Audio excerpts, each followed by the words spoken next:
we start because it's so nice and quiet now. It's great to see you all.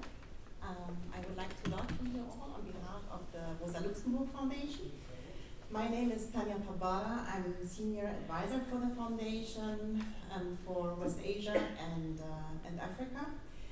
We are very glad to have this event here today for several reasons. One, the European Center for Constitutional and Human Rights is one of our important and strategic partners.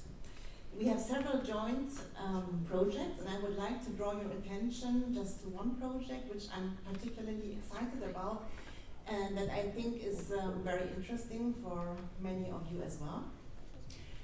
We are going to launch in November 3 films on international human rights law and how it excludes specifically many people in the region and how it used to play a role in legitimizing European colonialism. And still today, it is used to justify exclusion and lack of access to resources, as for example, in the field of land rights and trade. We will launch the films in November, and invitations will follow very soon. And the films are done based on a book on the decolonization of law by the European Center for Constitutional and Human Rights. We are also very glad to cooperate for the first time with refugees in Libya and the Alliance for Refugees in Libya. The support of human rights defenders and media platforms that demand accountability, as well as the support of migrant communities and refugees, are some of our main endeavors at Rosa Luxemburg Foundation. Our offices in Athens, Beirut, Tunis, Dakar, and Johannesburg, to mention only a few, work with partners who document the human rights violations that migrants and refugees are facing and who advocate for the improvement of protection and accountability systems. It is always our aim in all these processes to give a voice to those affected by human rights abuse. In all our work, we support specifically solidarity structures as well as peer-to-peer learning and exchange across borders. So therefore, I believe this conference is very interesting for us with its practical goals and its focus on solidarity structures. I have myself closely followed the human rights violations and the externalization of border controls in Lebanon, where I was deployed over the past years, and I came back only recently. I know a lot less about the current situation and challenges in Libya, and look forward very much to hear more from you panelists today. It will also be interesting for our office in Tunis that wants to reach out more to activists in Libya in the future. So far, regionally, we focus more on Egypt, Tunis, of course, and Morocco. So, I think the last issue is a technical one. Please keep in mind that we are recording the session. And Silvia is recording there and filming, so she's filming only the panel, but also if you use the mic later, your questions or comments would be recorded, so if you don't want them to be recorded, then just don't use the mic, and I think that's it for the moment. So I look forward to the presentations and discussion, and wish us all an interesting and fruitful evening. And I hand over to Dorina. Yes. Thank you so much, Tanya, and thank you all for being here tonight. My name is Dorina Clarice. I represent Alliance for Refugees in Libya. Here tonight, our panel is entitled Evacuation, not Externalization, and the right to move against the EU for the few. We're here tonight to discuss possibilities of safe passage and evacuations from countries such as Libya. Our Alliance for Refugees in Libya was born almost a year ago. This is not the first event in this series called From Tripoli 2. It all started in Geneva, where we had From Tripoli to Geneva, almost 2 years ago. Then it was Brussels, then it was Bologna this year, Rome, and now here Berlin. In 1 month, there will be a similar event to this one, called From Tripoli to Sicily, where we'll be interacting, as we are doing in this event now, with local actors, with state actors, with civil society, in order to find legal and possible ways for people to be evacuated from countries that cannot ensure the respect for human rights. Tonight, we will be discussing this with several guests on a subject that is extremely important, especially now in Germany and in Europe, where the situation is turning more and more to the right. I'm sure you've all noticed, or you've been following the debates on migration in Germany in the last few months after the Solingen attack. And I'm sure you know in Brussels there's been the summit that started yesterday, and people are speaking, or the politicians that are speaking of new ways to restrict migrants from trespassing European territory, of how to keep human beings away from European territory, of how Meloni's migration centers opened recently in Albania are such a great idea to keep people out of our Europe, and how the asylum right can actually be suspended if a political leader finds very unsuccessful for his political initiatives, such as Donald Tusk in Poland. In Germany, the border controls that have been introduced very recently are not showing any visible results, but they are kept in vigor because the state has just decided that immigrants, illegal immigrants, are the #1 enemy to the German state. So the situation is not looking very good for human rights, for people seeking a better freedom, a better life, a hope to live elsewhere rather than in their own country of origin. So we are here to speak about evacuation, how better to speak about it than with people representing civil society, such as Naeima here from Refugess in Libya, and other guests that we have that will introduce themselves shortly. The question is, how can we evacuate people, and how can we get them from Libya to Europe, in such a Europe that is turning more and more to the right today? Naeima. Yes. Hello? Yes. My name is Naeima Hussein. I'm a co-founder in Refugess in Libya, but also a human rights defender myself, and also a refugee myself. I'm very happy to be here tonight with everybody on the platform. Refugess in Libya, for those who don't know, is a non-governmental organization of a self-organized group of migrants who stand for justice for refugees and people in Libya and North Africa, to be said. So, yeah, I'm very looking forward for the discussion and hearing from everybody in the field. And also the audience, please do not feel shy to ask any questions later. So, yes, hopefully we'll be adding to each other and leaving here somehow satisfied. Yes, Allison. Exactly, we'll be moderating together. Allison, please. Hi, my name is Allison West. I'm a senior legal advisor with the European Center for Constitutional and Human Rights. Is it working? Yes. Yeah. ECCHR is a Berlin-based NGO that uses legal means to work together with survivors, affected communities, and partner organizations around the world in order to enforce human rights. We do that in different ways, but yeah, I think I'll leave it there for now. Please, Mirka. Hello, I'm Mirka from SOS Humanity. SOS Humanity is a non-governmental search and rescue organization which operates the rescue ship Humanity 1. And we are part of the so-called civil fleet, which is a wide range of civil society actors who are operating in total 21 ships, smaller vessels and bigger vessels, as well as 3 airplanes. And are also another important actor is Alarm Phone, the civilian distress hotline, where distress alerts are being forwarded. And yeah, this is is an overview of the civil fleet, and I know that many of you are also members of the civil fleet here. And I'm happy to be here and to discuss with you, all of you. Thank you. Julian.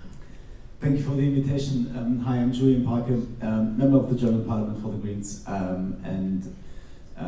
well, for 3 years now, and before that I've been also part of the civil fleet. I've been on the Central Med a couple of times. Was chairman of an organization that was running a boat, a rescue boat on the Mediterranean, and in the German Parliament I'm working on migration politics, broadly speaking, and of course with a strong focus on the external borders, on the dangerous routes all across Europe and the European asylum system, just to at least name a few spots. And I'm happy to be here and to actually have also a chance for us all to speak about Libya, which in my perspective sometimes is something like a forgotten conflict and a forgotten country that should not be forgotten in this situation. Yes, before I turn the word to David, I'd like to point out to all of you that you are more than welcome to ask questions. In English, in Arabic, in German, there are translations, not an issue. And you are more than welcome to interact with us, with all our guests. It's supposed to be a discussion for all of us. It's not supposed to be only a panel where only people speak, but the word is yours if you want it. So anytime you wish to have an observation, just let us know and somebody will get the mic and be there for you. Please, David. Thank you, everyone. Many familiar faces and new faces, but I hope that from today onward we will take the battle off and continue to challenge and fight for what we believe in. Today, as refugees in Libya, we are here because of too many things: imagination and determination. Looking at those pictures down there, and when we were in Tripoli, the years that we spent in Libya, it was only our imagination that gave us the strength to imagine that one day our voices, our human faces, our stories could be a huge bridge over the Mediterranean rather than being the cemetery as it is today. This dream have taken us through determination, through the sacrifices of our loved ones, the human rights defenders who have been silenced for the work that they do, either for themselves or for other people. Throughout the protest, we were constantly crying to the outside society, to the outside world, and these people were you, the common people, the politicians sitting next to us, the serious organizations. With this realization, it's an effort of every day to which we continue to sacrifice. Either on our dreams, because we have to let go of those original dreams, to have a common dream which is a space for our voice to be heard. And I'm grateful for all the support over the 3 years that most of you have given to us, the recognition, which is the most important part. I'm grateful on behalf of all refugees in Libya. Going back to Libya, we started the protest because we had no other option than to sacrifice, a word that I will repeat. Through this, not so much has changed, but us sitting here is a great testament that we are not people to give up. We are not people who have to be silenced. Over 100 days of protest, I have seen death, I have seen humiliation, I have seen everything that should not happen to human beings. After our protest was dismantled, some of us managed to escape, but those who could not escape were the ones that were taken to inhuman detention camps, which is directly financed by the European authorities. These people, they were not ordinary people, and they were ordinary people in every sense, but they were for us human rights defenders, fighting for what is just, fighting for something that should have been there from the moment they arrived within Libya. When we talk about international standards, when we talk about the recognition of refugees and the right to apply for asylum, we consequently lacked it. Even if it existed on paper, it was another nightmare because the institution, UNHCR, different ones, and the mechanism that exists only is a mechanism to dehumanize and not recognize us, to take away our human faces. Through this, my fellow human rights defenders, some of them who could not be here in this room today, were locked up for 18 horrible months, 2 years. Their lives were constantly put on hold, and they were being commodities, forced to work, forced to construct buildings, women experiencing rape, and every single day they were dying until 18 months. Together, we marched to Geneva, to Brussels, the streets of Rome, and everywhere we managed to have them at least set free to see the outside society. This outside society, they are seeing it through your eyes, through our eyes. But to this day, hundreds of them face destitution in Tripoli. They face lack of recognition, they face harassment. They cannot even speak for themselves to say, I was detained for 18 months without any judicial review. They cannot challenge that a certain neighborhood throughout Libya or in Tripoli is being put into raid in a non-discriminatory manner, to not recognize a child, to not recognize a mother, to not recognize a young man, to not recognize who is sick. Through this, we launched a campaign to advocate for them, to be the voice, so that our politicians in this country, the welcoming cities, the common people can understand and receive them as human rights defenders, not just as refugees.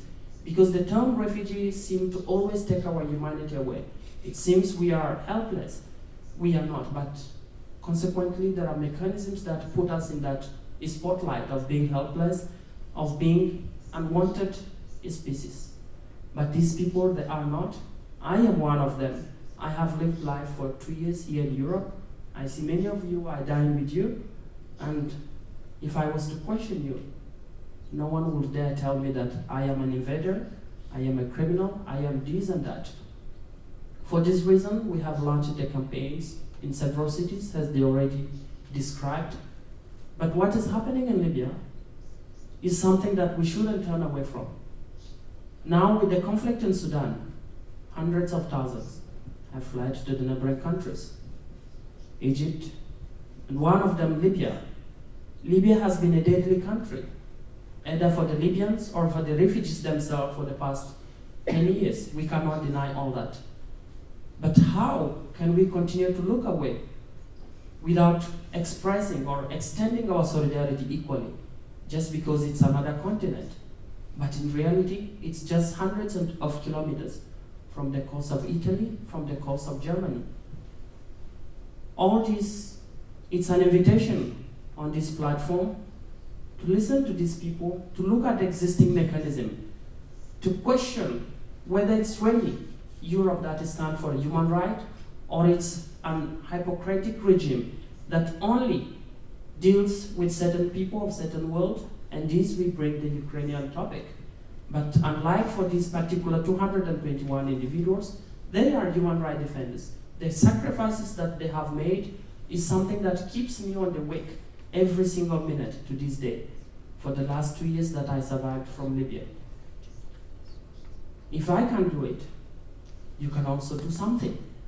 Not to stay awake all night, but a single email from you, a single call to your parliamentarian, a single approach to the state and telling them that I have a house. I am willing to recognize that particular person who is not recognized in Libya to come and live with me in Germany as a human rights defender.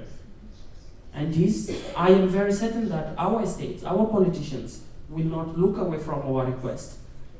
In all, this is the invitation that we are making today. Now to give an overview of what is happening in Libya with the arrival of Sudanese refugees, it's deadly. Women are left homeless, children, who most of them have come unaccompanied, since the war in last year in April, they don't receive shelters. The only existing institution, which is the UNHCR and IOM, UNHCR, out of the more than 300,000 refugees who have fled from Sudan and arrived in Libya, have only registered about 60,000. How much can we look away? What about the other number? What about the other 800,000 people who are in Libya? They don't have faces, they don't have any dignity, they don't have any right. They are completely outlawed the moment they step into Libya. When you are an outlaw in every society, you don't receive protection, neither from the people, neither from the government, neither from any institution that exists, because it's a propaganda. The narratives that are being sold, does UNHCR tell the truth? No. Does IOM tell the truth? No. They are never working in our interest. For this, there are several voices from Tripoli. I will give them the voice.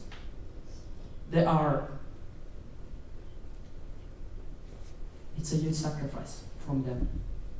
Most of them have been attacked from the last days, since the arrest warrants were released from the ICC to look for the war criminals.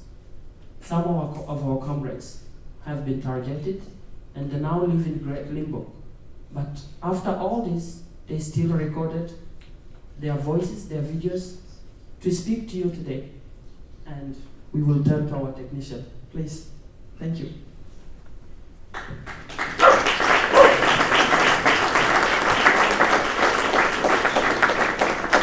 أنا واحد من المدافعين حقوق الإنسان تحت الرتيبة. نحن كمدافعين حقوق الإنسان تحت الرتيبة نواجه إشكاليات وصعوبات ومعارضات في إنه نقدر نوصل صوت من لا صوت له، أو نقدر نوصل الانتهاكات اللي قد تتم قبل الميليشيات سواء كانت داخل السجون أو خارجها.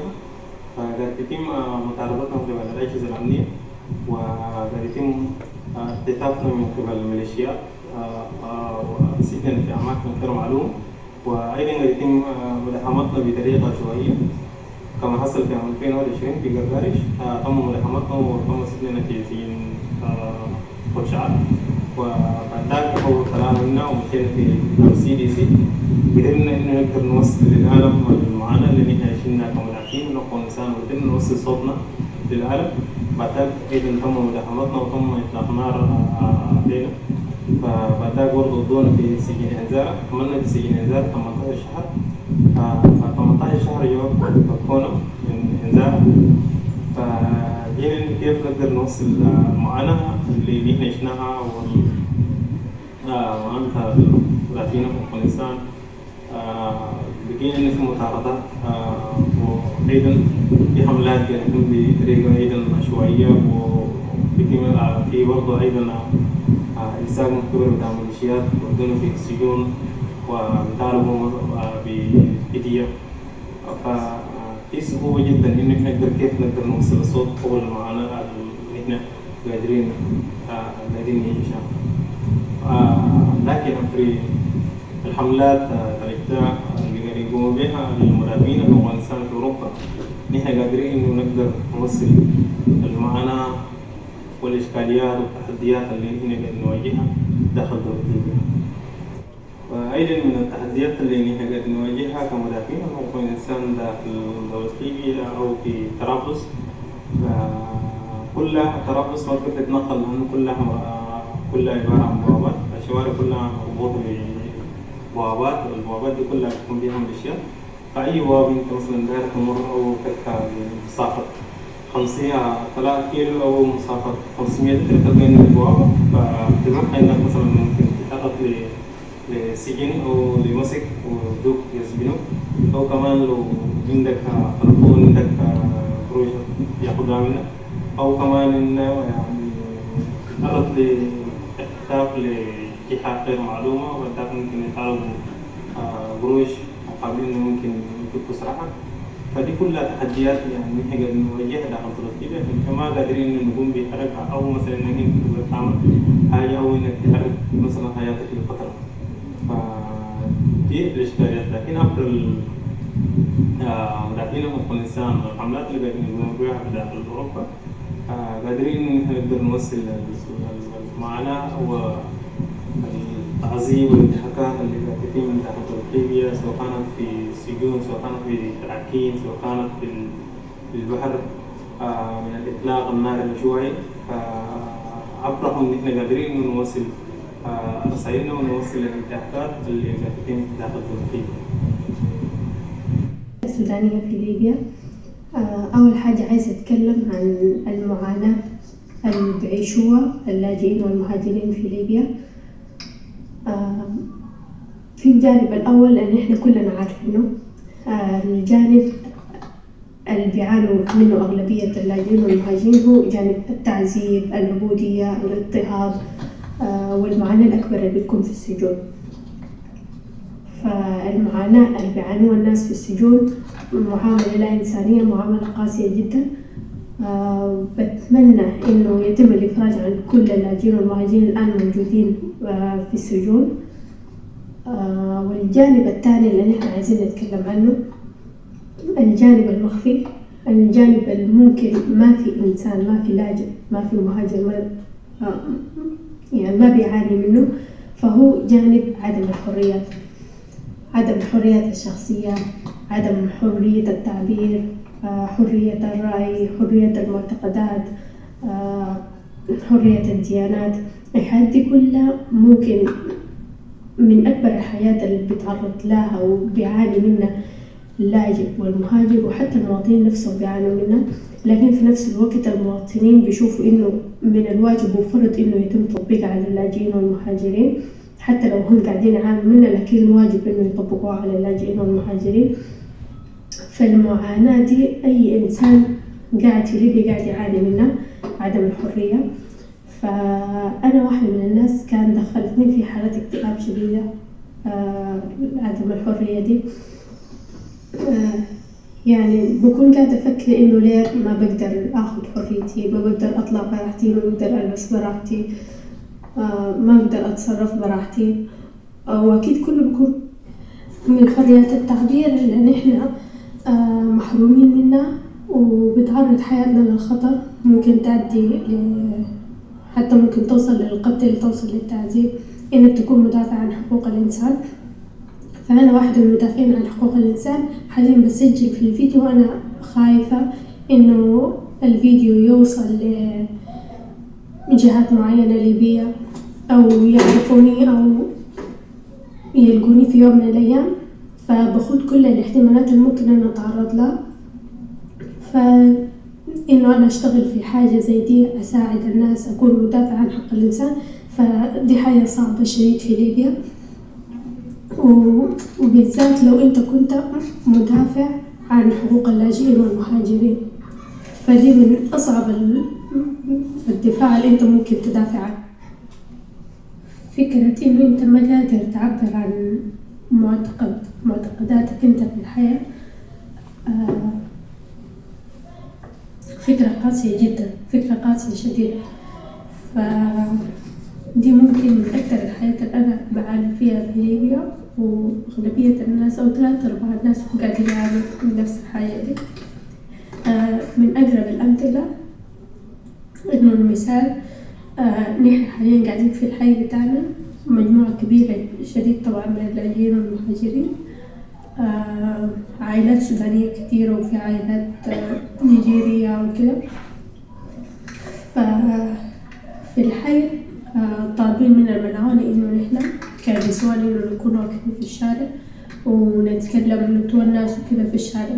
فلو حابة تتكلم مع أي واحدة من صديقاتك أو كذا تمشي في البيوت، لكن في الشارع وتكونوا مجموعة 3-4 مجموعة في الشارع، فالحياة دي ممنوعة جدا.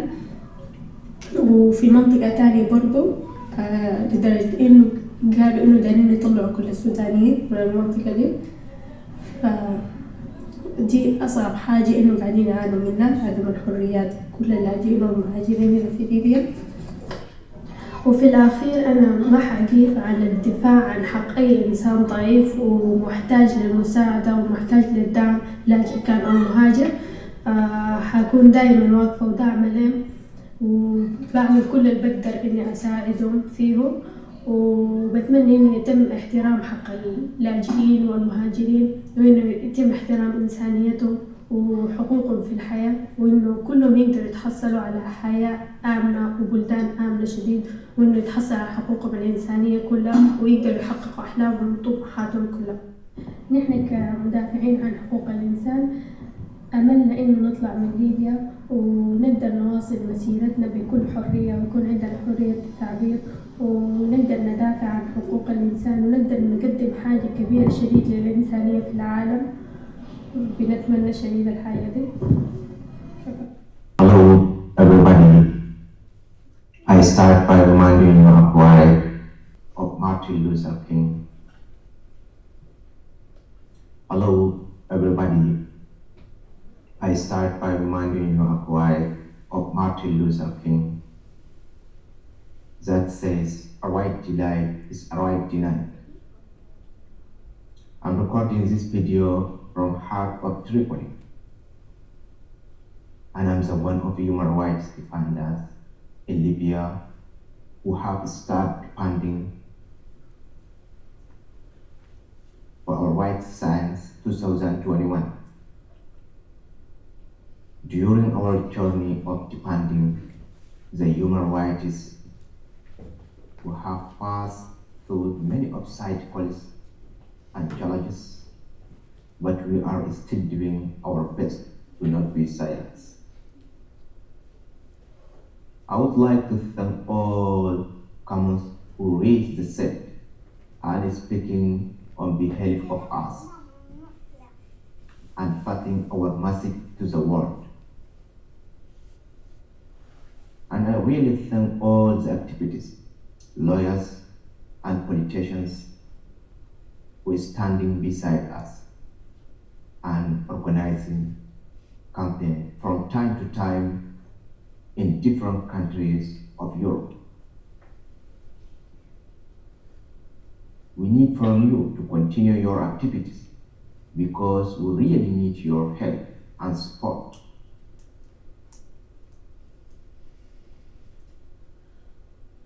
We have been exposed to different human violations. We have been arrested, we have been tortured, and have been broken to do labor hard for a very long time, just because have been the human rights defenders in Libya. We keep clawing and calling for our rights. We just need to be taken a safe place out of Libya.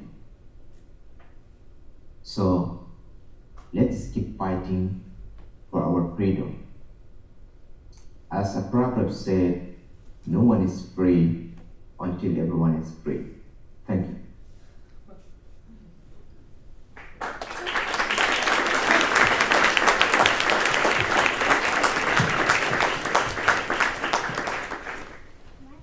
Heart-rending to see this, to hear these testimonies from Libya. They are in Libya and we are here.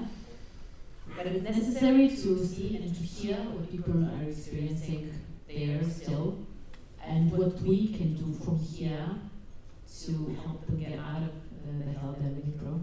So David, thank you for showing that to us on piano. Not a very long one, but she's sitting here with me. She protested with me for 100 days in the streets of Tripoli. So even children did not give up on their rights. That's why I'm happy to have them here in this room, some of them sitting there. It's always about one person. It's not about the thousands, it's about a single soul that has a life and a future in itself. Thank you for all that you will continue to do from today onward. Thank you.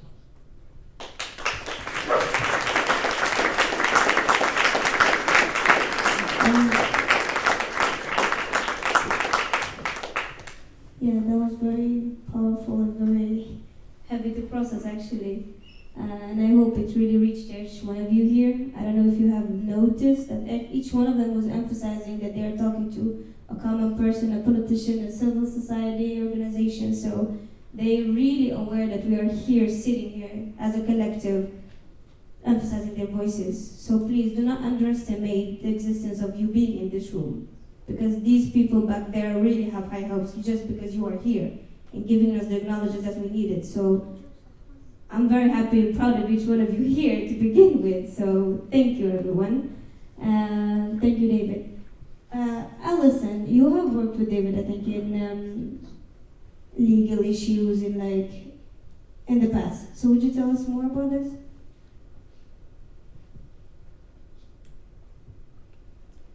Yeah, it's definitely hard to follow something like that, but so at ECCHR, we try to work with legal means, as I said before, in order to enforce human rights worldwide. It's been a bit over a year now that we've been working together with David and refugees in Libya, and for the past 5 years, actually, we've been working to try to find ways to use the law to both challenge and seek accountability for some of the grave human rights violations and crimes happening against migrants and refugees in Libya and in the Mediterranean. So yeah, I can share just a bit about that work. We have especially tried to use international criminal law as one of those tools. That's one of many, and I think it's important to say up front that this is a broad struggle, and we as lawyers have different roles to play, and we see ourselves as kind of one piece in a puzzle of a broader struggle. So what I'm going to share with you is this one kind of specific experience, but I think that we'll get to hear also like really interesting perspectives from also those who are doing the concrete sea rescue work at sea, and then also the role at the political level as well. I think all of these things overlap and intersect, so just to keep that in mind. So, as I said, we've been trying to use the law to seek accountability, especially criminal accountability, for the extreme violence that has been enacted on people on the move, both in Libya and the Mediterranean, that you got to hear a few examples of there, everything from torture to enslavement, inhuman degrading conditions, severe deprivation of liberty, things like this. Our kind of approach has been twofold. We have tried to insist on the characterization of what's happening to people on the move in Libya as crimes against humanity, and then from there we've also then tried to establish that the criminal responsibility for those crimes against humanity not only lies with Libyan actors but also with European actors. And maybe I could just say a few words about why it's important for us that we see this as crimes against humanity. I think the severity of what's going on is one reason, and that's inherent in the concept itself. These are crimes so grave that they concern humanity as a whole, not just the individuals that are suffering the abuses. And then another is the context. So by talking about crimes against humanity, we're talking about crimes that are happening in the context of a widespread and systematic attack against the civilian population. In this case, against people who are or are even perceived to be migrants and refugees in Libya or the Mediterranean. We've really seen that kind of context take shape in Libya after 2011. After the downfall of Gaddafi, we saw the consolidation of a conflict economy in which migrants and refugees became commodified. And I think it's important to also draw linkages between that commodification enforced through a very concrete system, which we have clear and plenty of evidence of in Libya. Draw linkages between that and what's happening then in the Mediterranean in terms of the kind of enactment of European migration policies of containment that try to work together, cooperate with Libyan actors and incentivize actions on their parts in order to keep migrants and refugees in Libya, to keep them from reaching Europe. So the specific kind of legal actions that we've taken, we filed 2 submissions to the International Criminal Court. The first one focused on crimes within Libya itself and detention settings there, and focused together with witness testimony from a number of different survivors. Along with publicly available information, we put together an analysis and pointed to specific Libyan perpetrators of these crimes. And then in the second step, the next year, in 2022, we filed a follow-up submission in which we gave detailed explanations of 12 different emblematic incidents of interceptions at sea that resulted in returns of people to Libya, mostly by the Libyan Coast Guard. And from there, they were systematically sent back into detention centers where they then re-entered this kind of cycle of exploitation and abuse. So in that communication, we worked together with evidence from a lot of sea rescue organizations, groups like Alarm Phone, and other organizations that are also filing freedom of information requests to kind of understand the inner workings of organizations like Frontex. And with all of that, we were able to point to a number of high-level EU and member state officials for their roles in policies that then lead to the enactment of these interceptions and returns at sea. And for us, it's very important to note that we identified a common plan between the European actors and the Libyan actors in order to contain migrants and refugees in Libya. And that means that we see European actors as actually co-perpetrators of these crimes. There's been a lot of talk also of different kind of ways that, for instance, yes, it's wrong that European actors are funding and training and providing various forms of support, for instance, to the Libyan Coast Guard, but we think that it's crucial to really point out that there's also cooperation at the operational level as well. It's not enough to say that it's just funding these crimes, that European actors are also taking part as well. So yeah, those have been our kind of efforts to date, and one of the reasons that we've chosen this path of focusing on individual criminal responsibility, which is what is available at the International Criminal Court, is also precisely because it's been so hard to hold entities like Frontex to account. There are a lot of challenges in terms of identifying jurisdictions and ways in which to hold these different European actors to account for the crimes that are very clearly happening, but especially since kind of early victories that did happen at the European Court of Human Rights, for instance, in the Hirsi case. Since then, we've seen this kind of like change in behavior, this kind of orchestrated irresponsibility. Forgive me for forgetting the academic's name who coined that. But we've seen a lot of different changes in practice that have led to the situation where it's then very hard to pinpoint exactly who is responsible and to have a clear venue of where to take it. So from our perspective, international criminal accountability is one avenue to do that. And there are many other legal actors and activists working together to take legal approaches from other directions and in other fora as well. So we really see our work as part of that, and in our work we work together with survivors and survivor-led organizations such as Refugees in Libya, and for us that's an incredibly important part of it, that we use the law but always together with the people who it's directly impacting, and in a way that's also trying to achieve a form of justice that is also working in complement with the other aims, such as policy change.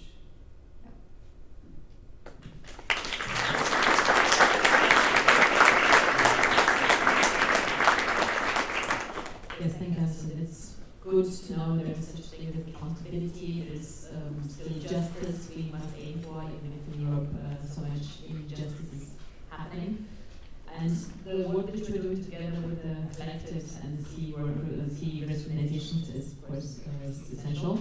And exactly on that, I would like to speak also now with you, Mirka. You are a member of the civil fleet organization, and you are confronted on a daily basis in your work with such realities as the so-called Libyan Coast Guard, as Frontex, as Europe's regime towards refugees and migrants. What is your take? What has your experience been so far to make you go on in a kind of work that you are still in and still fighting in European regime that is supposed to be on our side, on the person's side, and not on the state side?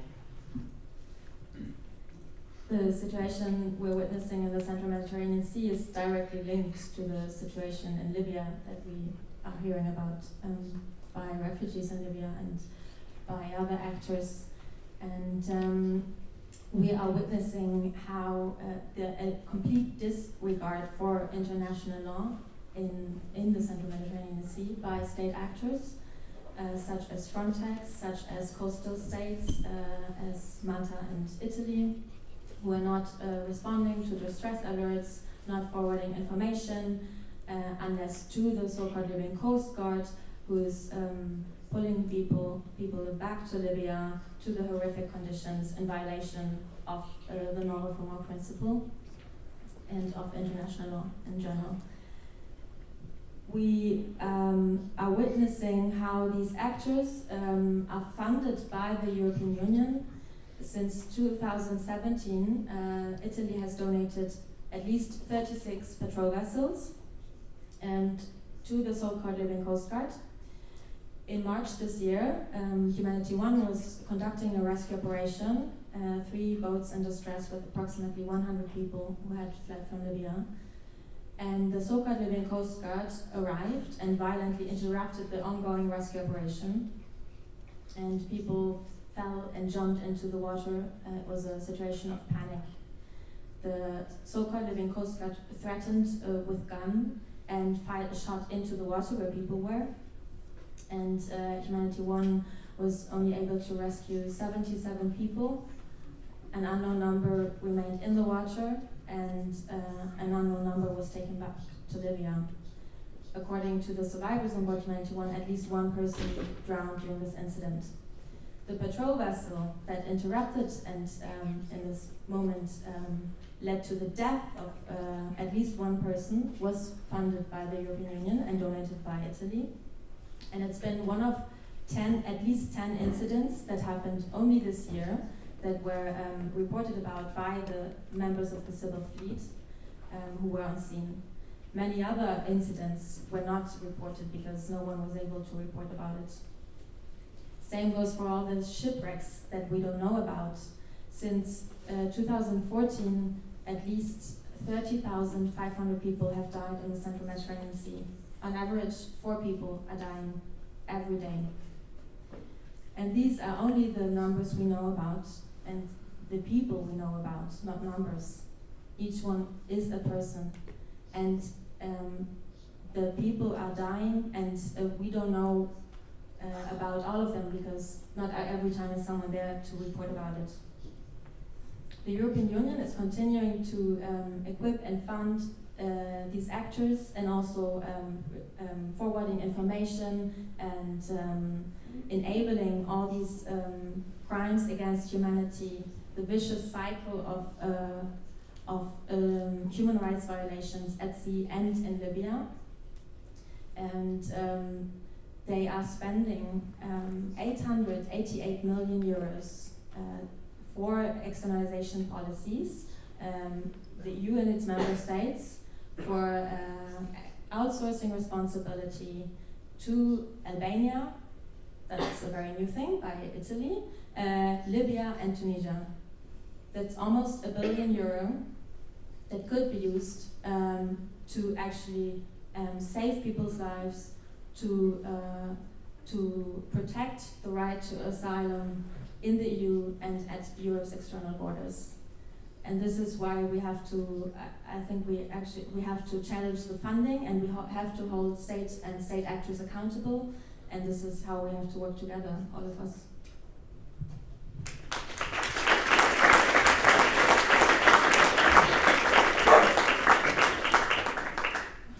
Yeah, so exactly on this externalization policies we were talking about before, so back with the Tunisia and probably also with Egypt, some kind of let's say deal like that. Julian, you've been recently in Libya, if I'm not mistaken, and you've also been a part of serious organizations with Benta. And now you're part of the German state. What is your take on all this? I know it's hard to cross to get, but you got the word. How much time do I have? Let's go for 10 minutes and then we can think about it.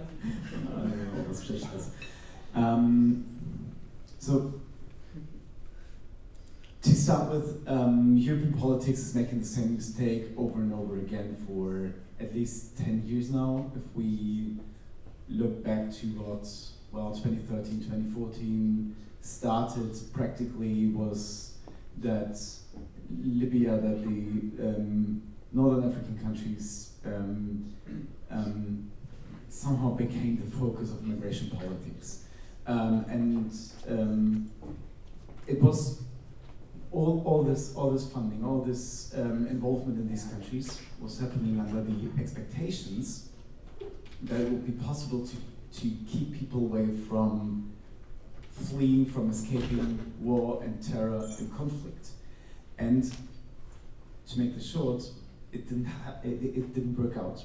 What happened instead was that people from that were about to depart from Libya took another migration route to the Canary Islands. When the deal with Turkey was closed, people changed their route to Libya. So migration is a complex system, and living under the fantasy that that funding and Coast Guard ships and Frontex and ICMPD and other organizations would somehow make a system work where people would not flee. Not speaking about resolving the conflict, the initial reasons why people are on the move, is something completely absurd, and in particular if we look on how much money is spent on such a system. I changed sides, obviously. This is at least how I look at it, even before I ran as a candidate for the parliament. Because before I was openly criticizing politicians and politics, it feels for me to be on the other side, but to somehow bring what is important to me to the table, what has been important before and to me and also to many other people. And even though the current debate, without a doubt, is, to put it mildly, it's challenging, also for me. It's really something that is sometimes really hard to comprehend and to even follow the pace of the debate. What we need to acknowledge collectively is that migration cannot be controlled in a way that governments expect it to be controlled and governed, because it will not work. If we want less people on the move, which I would say should be a goal of global politics and German and European politics in particular, it should be that we need to resolve conflicts. But if people have to move, most of them want to remain in an area that's close to the area from where, or the area that they had to leave. And this is right now a complete blind spot in European politics.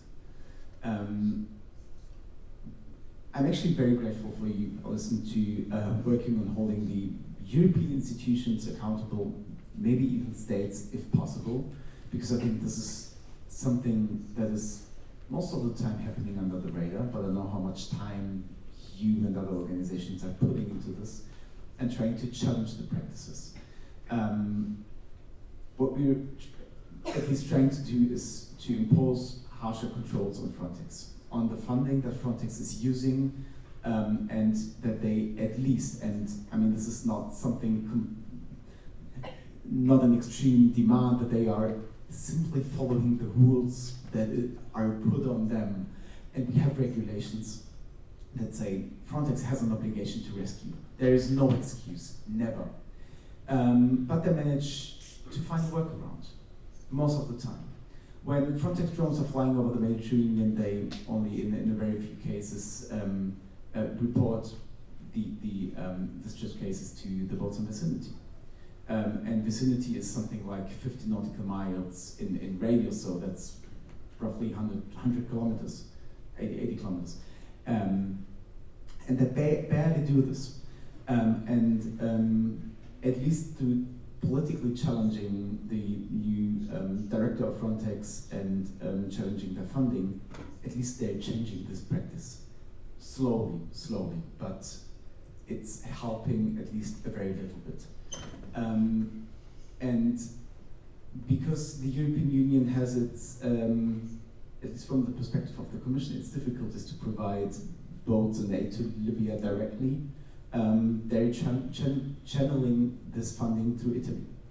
And this is something that I have to pass on to my colleagues in the European Parliament, but following the money in this case as well, through the ETF, the European Trust Fund, what's called the Indici instrument, something very technical, something very well hidden somewhere in the paperwork, but a fund that is channeling millions and millions of money to European countries, neighboring countries, institutions somewhere, is something we need to look into more closely where possible, but we always rely on first-hand accounts from the organizations to actually know what is going on.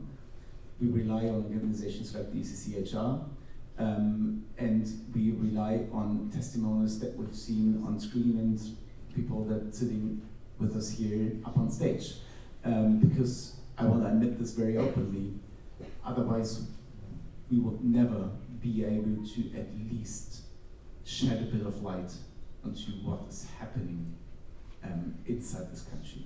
And when I was there, I was trying to meet with as many organizations, institutions. I actually met with the so-called Libyan Coast Guard, which was the strangest thing that I did in many years. I remember looking into the guns on the Mediterranean when I was on these rescue boats, and actually they were handing me something like a plate, and I don't know if they were making fun of me or if they just didn't Google me, but that was, I have the plate in my office as a reminder to this meeting. They are, from my impression, keen on getting more funding from the EU, and it is lying within their logic to be funded and to be upvalued in their existence through the cooperation with the European Union, and that is again putting a lot of pressure on people at the coast that are becoming victims of the so-called Coast Guard again, because they just they seek admission by anyone, and that was really something that was re-radicalizing for me. I mean, you saw the situation in Libya. I believe also the detention centers. Maybe did you manage to get closer or to speak to migrants in Libya? So I visited houses where people were living and were getting education, and had lots of time there, and that was again something that was moving to me, but I was not allowed in detention centers when I was there. I don't know why. It is also traveling with the German embassy. Maybe it was not helping, and the security protocol we had, but it's something I want to try a second time if they let me in again. I don't know. Of course, I mean, you were there, you saw the situation from up close, and not so many German politicians or European politicians have the interest or the possibility to do that. So then when you came back, using those insights and knowing the German system and the European one, do you believe that it is possible to find legal pathways, to find best evacuation ways of getting people out of Libya as soon as possible within the current migration debate, within the current turn to the right, within the Brussels summit these days, where Charlotte was saying, yeah, we have to think of creating these detention centers outside the EU territory as soon as possible. We have to start thinking about them right now, not wait until 2026. Do you believe this can be possible? I mean, using your experience and your expertise in this field, what do you think? I don't want to justify any of the political decisions that were made in the past 2 years. Honestly, also because I find most of them wrong in the very sense that they are designed to keep people away that are in the move. But there is one practice that I think is completely underexploited, and that is the instrument of resettlement. Even conservative politicians are speaking of what is called legal or a planned migration route. Okay, let's play with this logic. Let's accept it exists at least. But we have the instrument of resettlement through the United Nations, through the UNHCR. And I know that there is wrongdoing by the UNHCR in Lebanon, completely well. But we have this route, and I think it has to be promoted more on the European level. It has to be promoted more in the member states, because it has proven to be working. And Germany has pledged a few hundred places per year, I mean, which is for a dignified way to safety. It's somewhere close to a joke, but it's at least something that there is a number. But getting this number up and opening this channel should be something that can be a way to evacuate people from Libya. There are challenges because we cannot fly them out from Libya straight away. Tunisia is not working together with Libya and is not allowing people in. So that there are certain challenges why people are now being evacuated through Rwanda by the UNHCR. But if there is a way to another country, to European soil and to safety, I would say this could at least be a workable option. Thank you. Thank you. David, you were recently in Rwanda, I think, up for this people being evacuated to Rwanda. How is the situation there in the camps? And I think you have had a close relation to the migrants and you have spoke with the ECCHR office there too, so what is the situation there?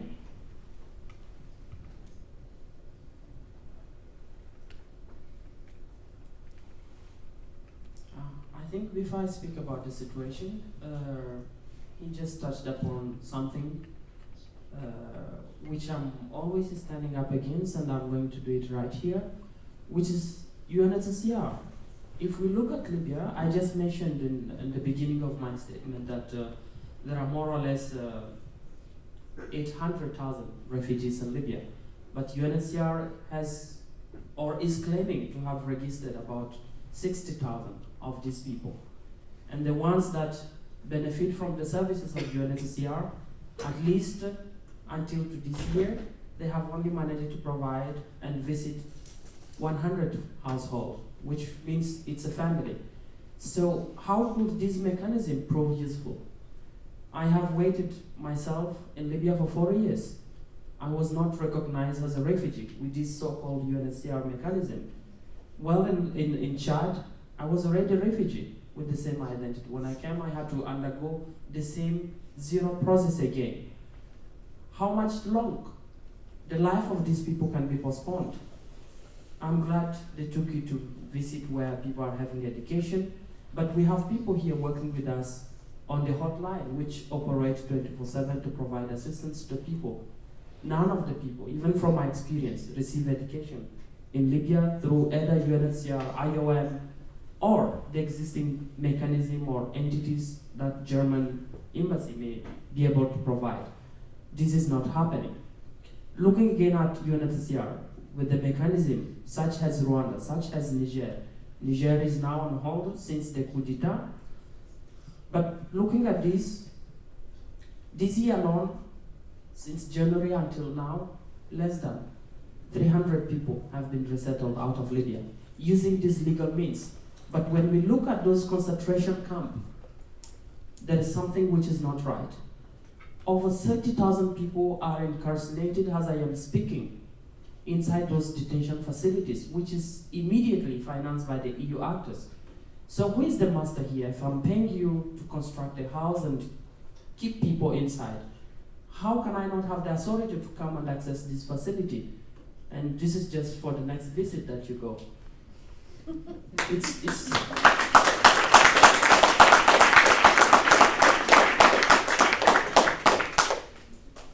It's really hard for me to understand where the hypocrisy lies or where the power balance is. And in regard to the mechanisms such as Rwanda, yes, I followed those people because when I was in Libya, I was hoping to get out to any other country, be it Rwanda, be it Niger. It was a point in the search for safety. But then we started to protest since the attack on our homes in Gilgamesh in 2021. I was among the very first people to advocate and say we need evacuation. And these people, likely they got evacuated, some of us, to Rwanda and to Niger. 2 years later, I had to follow them to understand the places that I am advocating for them to be relocated to. What does it look like? But in reality, it's another hell for them. We have plenty of video here that we recorded, but if you want to see, we will show it on the screen there. The testimonies there are horrible. The mechanism that have been used with UNHCR, even though it has been able to provide safety to a very few number of people, it's an outsourcing of border. UNHCR, as I mentioned earlier, does not work in my interest, except when it is pushing for the agenda, when it is pushing what the EU tells it to do. When we confront UNHCR in Geneva, in New York, at all those headquarters, they tell us we don't have any mandate, we don't have any authority. Our resources, our finances is coming from the EU actors. And they have to dictate who has to come to Germany, who has to come to Italy, under what condition, and the most sad part is how long does the process take? Children are born and they are 18, 20. They are, by the nature of that circumstance, made to become illiterate because they don't have the right to study. In Libya, no one is studying. I don't know. I will have to do my research again. Maybe I will send my spirit to Libya. That is for Rwanda and for Niger. Likewise, we have many voices now coming from Niger. Since the coup d'etat, the EU and the UNHCR completely look away. We don't operate with dictators. But who are these dictators? It is their own mechanisms that are putting these people in this spot. Where now the lives of the common people is being affected. I can go on and go on and go on. But before I give back the mic, you mentioned the mechanism that the EU have been repeating and making the same mistakes for the last 10 years by looking at the deals with the Turkey, and then people started to shift where we see thousands of people coming to Libya and then in other countries. Now we're looking at Tunisia since the last 2 years. It's a disaster. And this disaster, I don't call it a mistake. It's an intentional mechanism which is being put in place, combined with institutional racism and languages that I don't know how to use it here, which does not want to see me as a human being. And this is those pictures there. Thousands of women, the ones who are being raped now by the Tunisian National Police, who benefit directly from the European funds. Who is responsible for this? Those children who are born without their parents, who is responsible for this? The young men, if you will afterward have to look at those pictures, their lips are cut, their heads are torn apart by machete wounds. If we put this into critical thinking, is it really a mistake? No. Is it really a topic of racism? I don't think so. Because if we're talking about racism, don't destroy my home where I live. Don't destroy the place where my parents are. For this, I will not be forced to come and knock on your door. This constant knock on your doors is a disease that you created, and we must feel and find the cure within the EU. This is for me as someone who had to migrate and leave my parents, all my families away. It is the same for those who are now either in Turkey, either in Libya, either in Tunisia or Morocco or Algeria.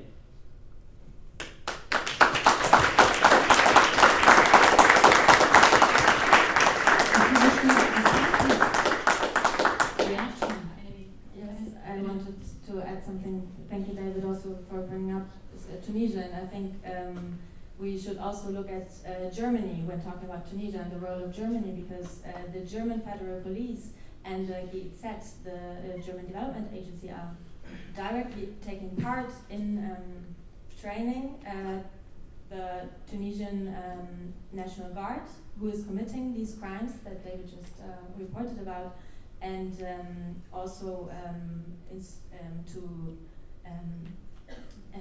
develop the Maritime Rescue Coordination Center, which is now officially responsible and recognized by the IMO, the International Maritime Organization, since this year. And thus the same model that has been done with Libya to enable all these interceptions and these violations of the non-refoulement principle are now, this model is being replicated with Tunisia. And I think it's very important also to look at the role of Germany in this, and this would also be my question to you, Julian, on how these, even though these crimes have been now, even by the UN spoke up in the beginning of this week about the crimes being committed in Tunisia as well. How can Germany still take part in this with direct funding and direct also involvement of the German Bundespolizei and GIZ? Let me have a look at it. I know that the German Federal Police is there to the ICMPD. This is why I'm mentioning them, and I'm not hiding it and addressing it publicly. That I find this extremely difficult for them to be deployed there under such a program, and that I think it's a 10 million funding for the ICMPD, if I'm not wrong, to which the ICMPD is funding the Tunisian police. So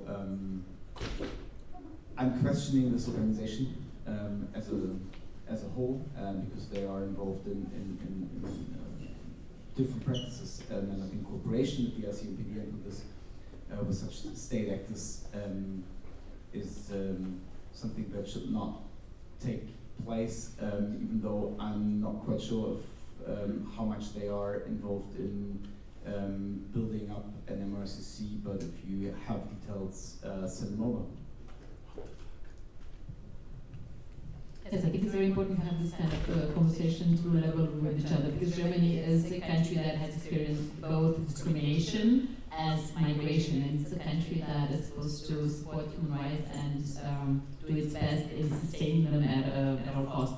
So it's important for people living in Germany or German citizens to know where their money is going, and it's part of which struggle against whom, because migrants are not enemies, on the contrary. If any of you has something else to add, reaction, comments to the discussion ongoing, I would like to ask you to do it now. Allison, would you like to add something? I think David responded to a lot of the points that I would also want to respond to, but I just want to pick up on that.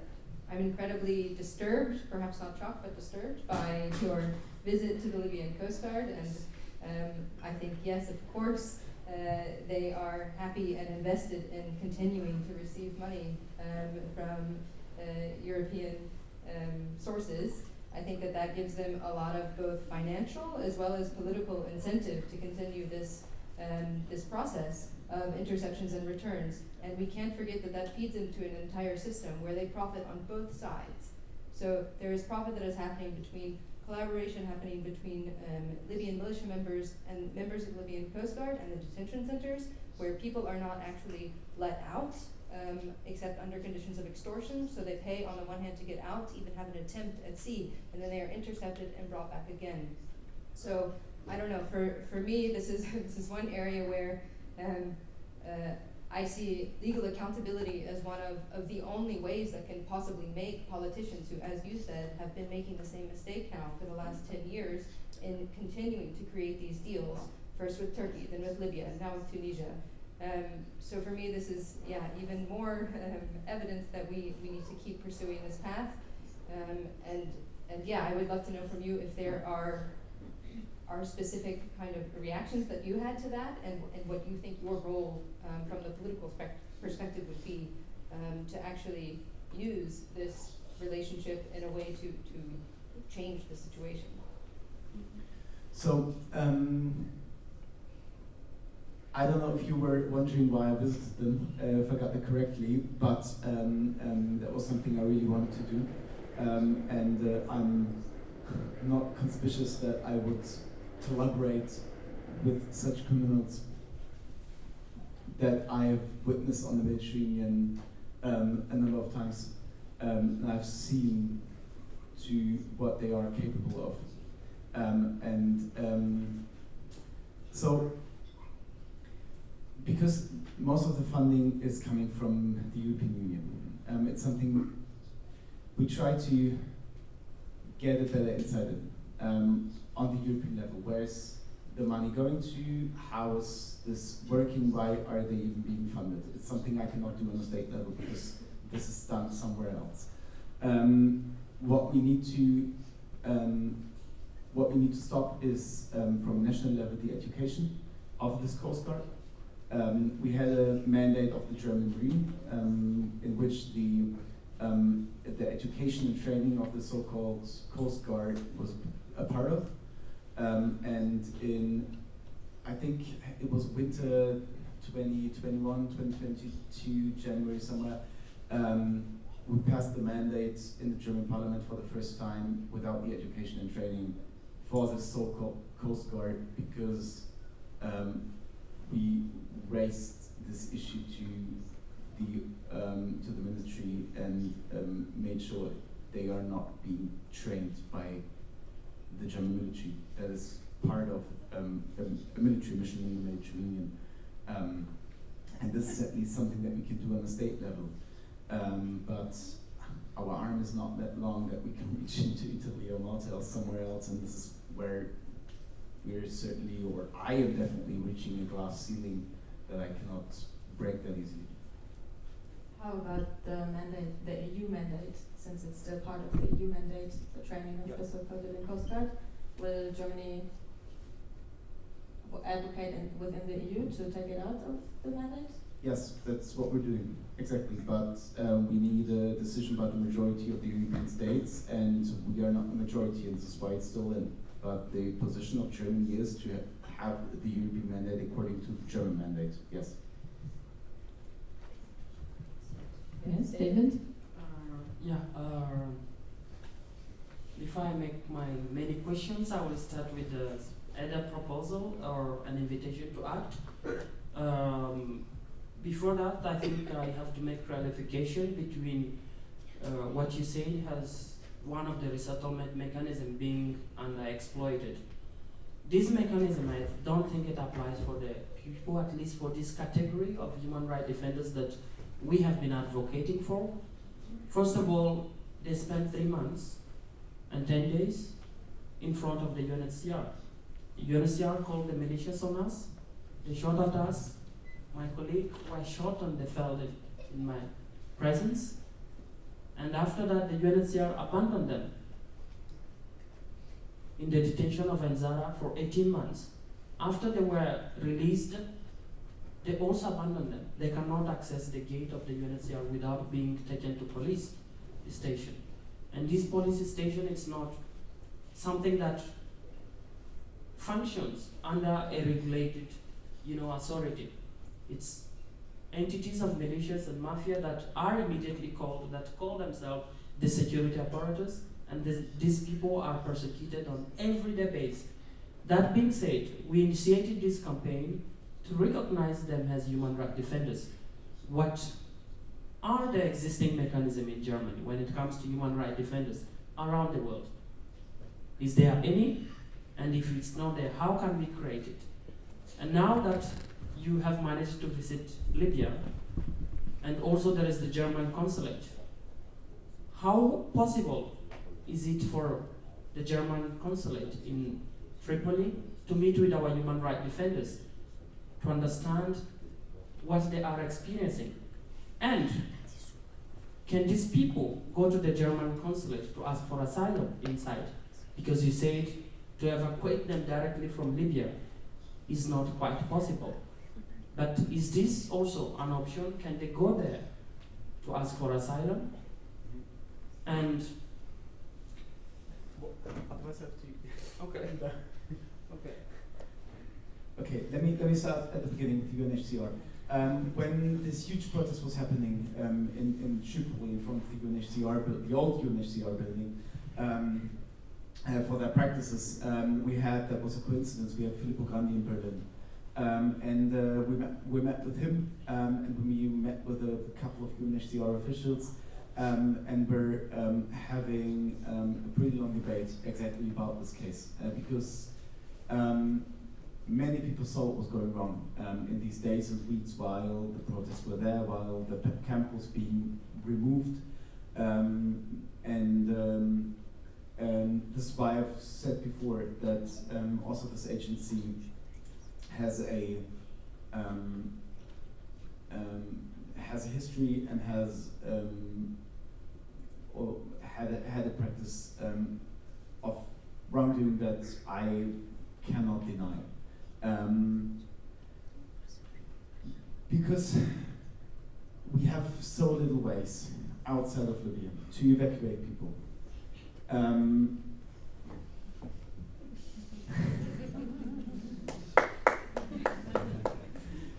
With so little ways. I think we need a certain creativity to find ways to evacuate people from this country, because it is such a horrible dead end where people end up in detention centers and in everything you've described. And UNHCR resettlement is at least a scheme that we have. It's not perfect, and I'm not saying that, I never did, but it is something that we have, and it is something where I would at least like to see that this is being put to work. And if we need more UNHCR stuff, well, then we need to find a way to have more UNHCR stuff in Libya. The agency is lacking funding, yes, without a doubt. Then we need to find a way for more funding, yes, absolutely. I don't know where it should be coming from. If we look at the US election in a month's time, my fear is that the United States are cutting their funding to the UNHCR again. And then it has to be filled up again by other states. That's a problem, and it's a problem we need to work with, to which I do not have the perfect solution. For the German consulate, I cannot speak on behalf of the ministry, at least from what I know. It is, when I was there, there were very few personnel from the German consulate in Libya for the very first time since years, under a very high security protocol, which is making their life not easier. And I don't know if there are plans to open a visa section sometimes in the future, but that could be a possible way. But I would, it would be a mistake to make any promises, because that's not my decision, and many factors play into account there, also security-wise. So this is, I don't know, ask me in a year again, and maybe something changed by that time, but I'm having the same question, and there was also something I was discussing with the ambassador a lot, if it would be possible to open a visa section, because obviously that would be at least another way, something small, something to hold on to. Okay. I don't want to be the only one, but it seems quite a huge debate. Once again, I feel we are still on the same ground. A follow-up question would be, does Germany stand for human rights? And does Germany as a country recognize human rights defenders anywhere in the world? If so, why not just these people, these particular people we're speaking about? for me, as a German, I'm not responsible for what my grandparents did and their generation, but I'm responsible for. No, don't say that. But I'm responsible for defending the consequences. You're benefiting from what your grandparents did. You're a So beneficiary yourself as well. I'm not problem solving, but whatever.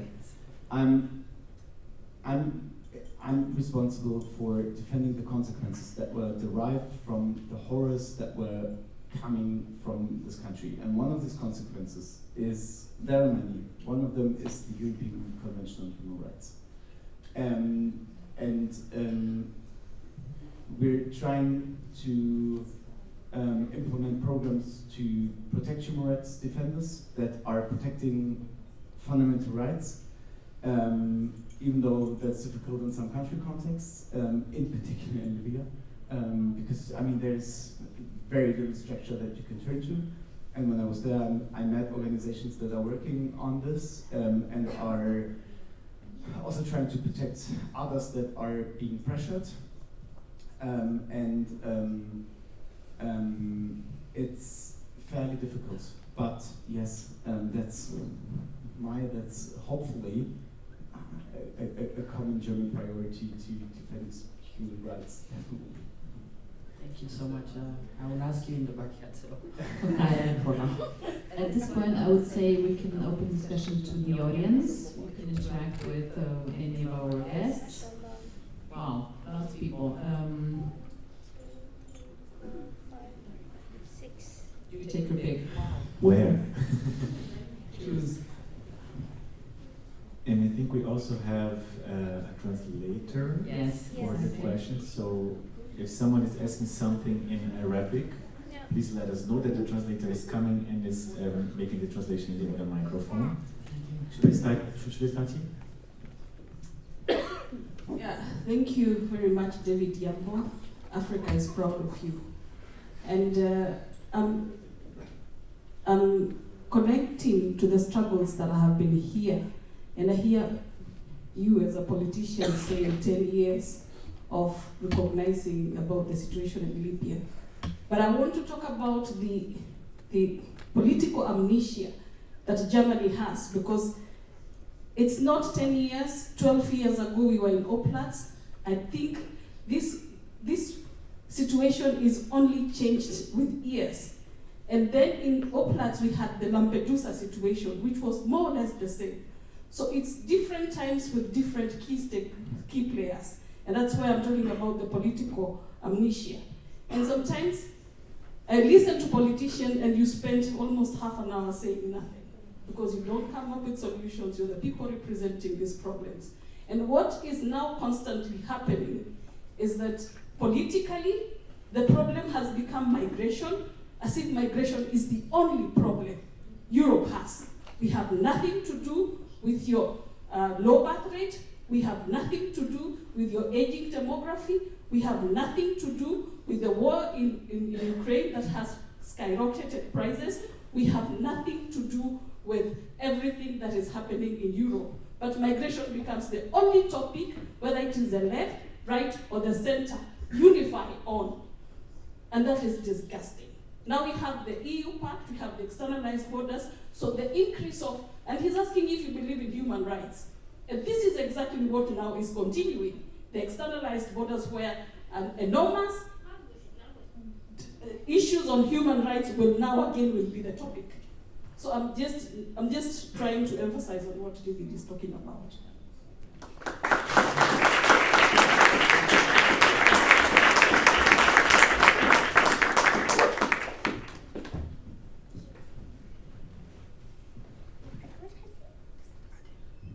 Leider kann ich nicht auf Englisch sprechen, wenn jemand übersetzen kann, weil mein Englisch ist nicht reicht. Okay, I can translate this. Ich will auf die Tatsache, wenn ich das richtig verstanden habe, dass wir leider auf UNHCR uns stützen müssen, damit es besser ist. Und das Einzige, was wir brauchen, ist diese UNHCR Resettlement. Ich will darauf antworten. Okay.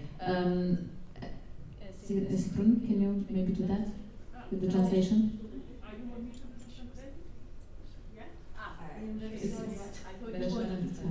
Because we don't. I can do that.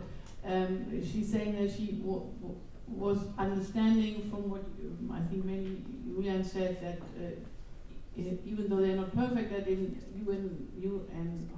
UNHCR, I can't say that, but that organization that I can't name, that is our only option, and we have to kind of improve it, and we should rely as a realpolitik solution on the settlement thing. And you want to comment on that, right? Wir haben also erstmal vor 1,5 Jahren gab es sehr viele Frauen am Sudan und Südsudan, die vor die UNHCR-Gebäude gekämpft haben mit ihren Kindern, fast alle Frauen allein mit Kindern. Die sind nach weiß nicht wie viel Zeit einfach auch mit Polizei und Milizia einfach weggebracht worden. Viele sind auf der Straße immer noch, also ich habe Kontakt zu diesen Leuten in Libyen. Die sind auf der Straße, die sind allein. UNHCR lässt die Frauen nicht mal reingehen, damit sie ihre Registrierung verlängern können. Okay, so this is a situation where she has first-hand contact to women and children who also protested, and they have been recognized at all by UNHCR, and they're not even allowed to enter to register as refugees. And what happened as a consequence is that they are homeless, they live on the streets, and they have basically no help at all, not even the lowest level of what you would call humanitarian help. Also die haben nicht protestiert, die hatten Die hatten keinen Platz zu gehen. Es gab so eine Welle aus Sudan, logischerweise, wegen des Women Krieges. from Sudan, that's what I mean, sorry. Okay, und das Zweite, hier wurde auch über Niger gesprochen.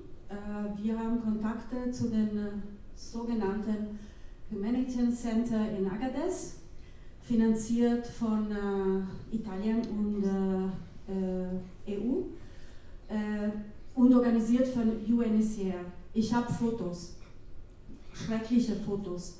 Mehr als 1200 Leute leben dort, Familien mit Kleinkindern. Die haben nichts, die haben kein Wasser in ihren Unterkünften, wenn man die Unterkünfte so nennen kann. Die protestieren, das ist schon das 3. Mal seit Mai 2020, dass sie protestieren. Das erste Mal ist ein Mensch gestorben. Die anderen beiden Male ist nichts passiert, die protestieren jetzt weiterhin. Das ist das Resettlement. Sudanesische Menschen in einem Transitcamp, weil diese Humanitarian Centers sollte ein Transitcamp sein, die sind dort seit Jahren. So what's framed as resettlement proves that's another example from Niger, and it's actually another terrible detention place where families and people are spending like 3 years now, and she's been there, and the first-hand knowledge shows this is really not. This can't be a solution. This is what I hear from you saying, and there's more than 1,200 people detained in one place that is named a humanitarian center, but it's actually the opposite, and they're there since May 2020. Also ich war nicht da, aber wir haben Kontakte und wir bekommen Videos und Fotos. Nein, es ist schwierig zu übersetzen, das weiß ich. Aber das ist die Situation von was UNHCR macht.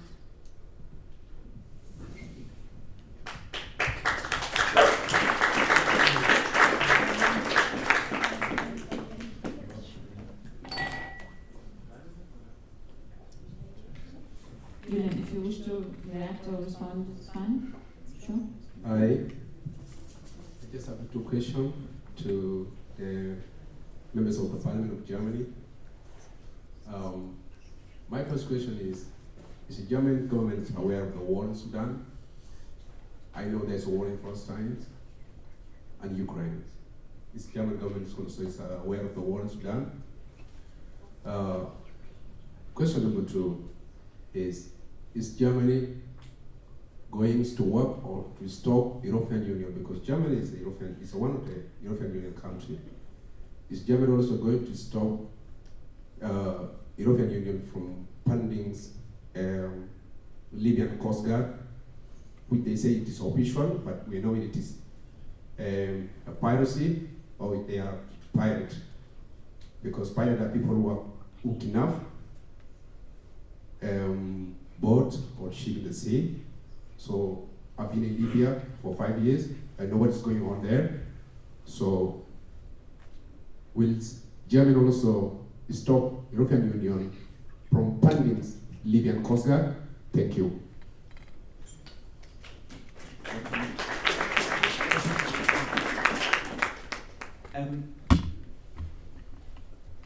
First, yes, of course we are aware of the situation in Sudan, of course. I mean, how can you look away?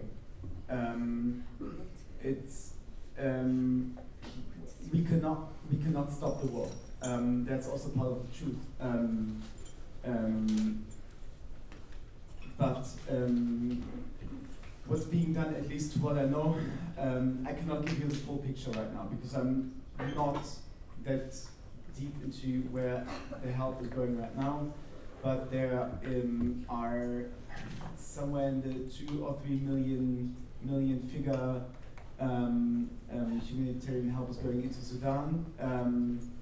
Organizations have been kicked out of some regions where it was difficult to cooperate with state actors, but they're trying to fund help where possible, and also in the neighboring countries where people are moving to and seeking safety.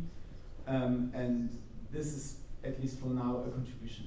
And for the Libyan Coast Guard on the European level, well, I'm not speaking for the German government, but the German government will not have the competence. It's a decision by the Parliament and the Commission. If the Parliament is stopping the budget for the so-called Libyan Coast Guard through whatever means the money is being funded, that would be a way, yes, and for the Commission. But as a member state, fairly difficult.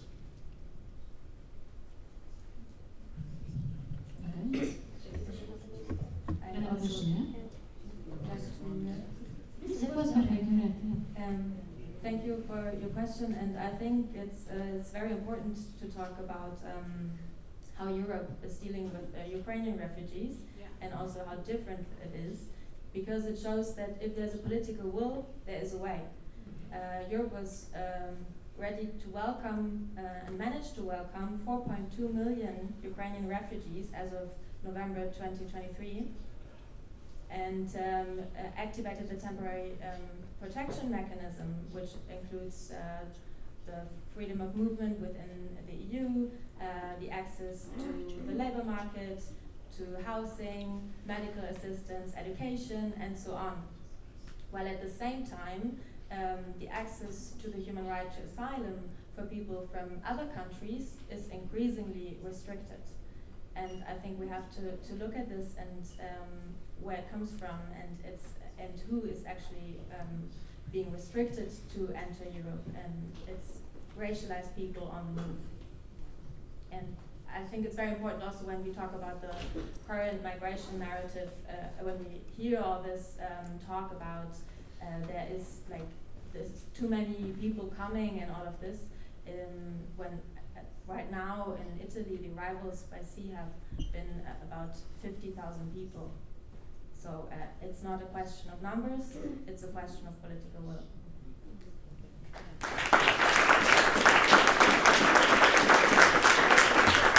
Another question? Yes, please.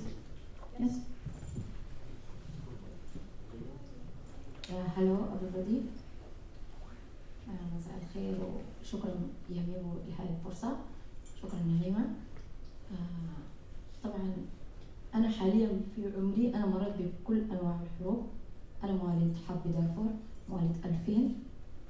أنا مريت بحرب دارفور، مريت بصحراء الكبرى، مريت بشاد، مريت ببني وليد، مريت بسبيل ليبيا، مريت ببحر ليبيا، مريت بنيجر، مريت بكل حاجة. Hello everybody, and good evening. Thank you David and Naeima for organizing this. I am a born of wars. I have been experiencing wars all my life. I have been in that war since 2003, and I crossed the Grand Desert from Sudan to Libya and Beni Walid. صحراء الكبرى جاد Yes. بني وليد سجون بني وليد. Yes, Beni Walid, prisons. البحر وسجون ليبيا في طرابلس ونيجر درجة حرارة نيجر. Yes, and also I experienced the heat in Niger and the prisons in Libya. أريد أن أوصل الصوت لكل السودانيين، أريد أوصل صوتي للموجودين في السجون بتاعت ليبيا، أريد أوصل صوت لكل الموجودين حاليا في كامب أجاديس في كامب بتاع نيجر. I want to send this message to all those in the detention center, especially in Agadez in Niger. وسجون ليبيا. And Libya prisons. بالنسبة لسجون ليبيا كويس، بالنسبة إنه أنا جاي من البحر، إنه إحنا اللي شددنا إن السفن الأوروبية اللي هي دعمت أوروبا لليبيا كويس، بإنه دارين نوقف إنه الحاجة دي إنه لازم نوقفها تمام. والحاجة الثانية إنه اللاجئين اللي قاعدين في نيجر إنه دارين نفتح أبواب ثانية لألمانيا لكل الاتحاد الأوروبي إنها تساعد إنه تنقذ اللاجئين الموجودين في ليبيا الموجودين في نيجر. Yes, I crossed the Mediterranean, and I want to just to say that we need to open new routes for those who are in Niger and in Libya. وعندي سؤال طبعا بخصوص الحكومة الألمانية إنها رجعت 300 ملف من نيجر في السنة دي، رجعت ملف. My question is for the German government. They rejected around 300 file or dossier from people who are applied in Niger. بعد انتظار سنتين في درجة حرارة 50. After waiting for 2 years in 50 degrees centigrade or Fahrenheit. 50 درجة مئوية فahrenheit من غير كهرباء.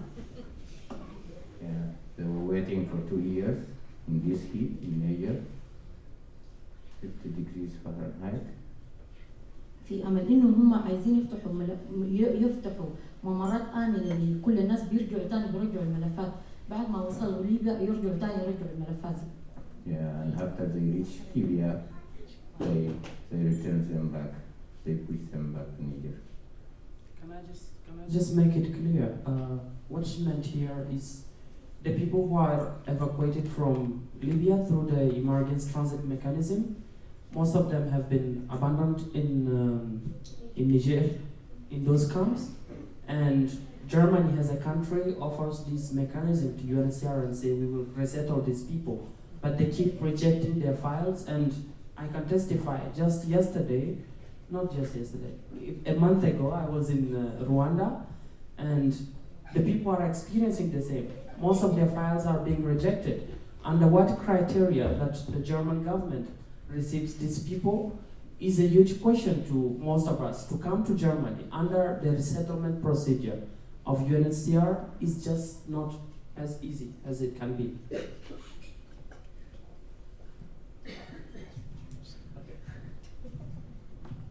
Okay. Yes.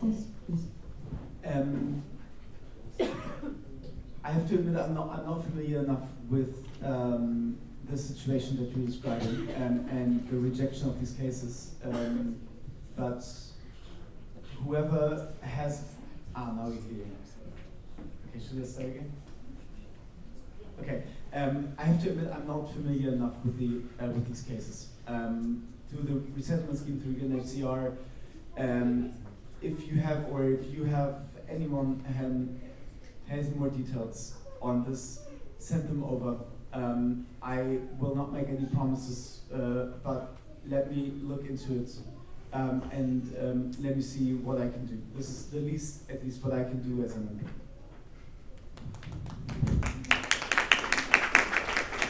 Thank you. Any other questions? Hi, I'm a Berlin-based activist.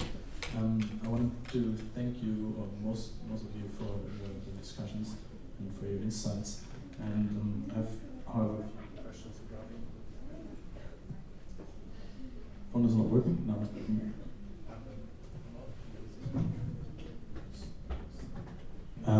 Regarding German politics, I was wondering how you can sit here as a member of the parliament, as a member of the Green Party, when just today you passed the so-called security package that lines up with countless laws of racist and refugee hostile rules, and have been passed by, amongst others, the Green Parliament Party. When your government, your Green Ministry of Foreign Affairs, is continuing to fund the so-called Libyan Coast Guard, when you legitimize the Libyan Coast Guard by visiting them as a member of parliament, and the same with the Tunisian government, making the lives of the civil fleet hard in order to kill refugees. I was wondering, how can you sleep at night, and how can we now expect you to change sides once more and leave the German or the Green Party in Germany as soon as you leave this podium? Because I'm ashamed, and I think I can speak for a lot of people here. I'm ashamed by your answers. I'm angry.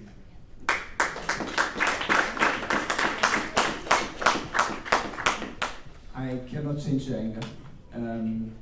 It's absolutely fair. Because the package that was passed today was something that I was fighting for the past weeks, openly in the public, behind closed doors. It's something I don't want to give up. I think there have to be a few people in the parliament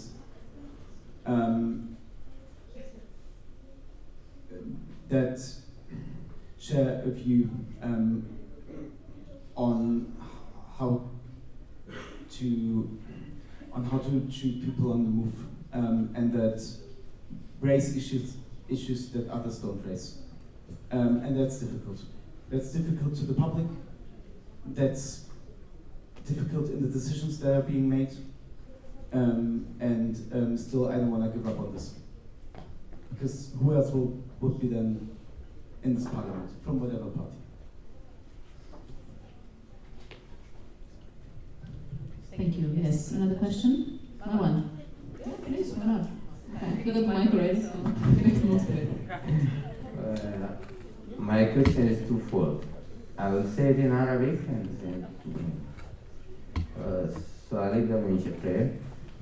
الشق الأول، كيف يعني الحكومة الألمانية والاتحاد الأوروبي بشكل عام بيتعامل مع الهجرة بعيد أو بفصيلة عن الاقتصاد بتاع التبعية وعن النهب وسرقة موارد الدول الفقيرة، يعني هي مش فقيرة في الحقيقة، سرقة موارد الدول الأفريقية.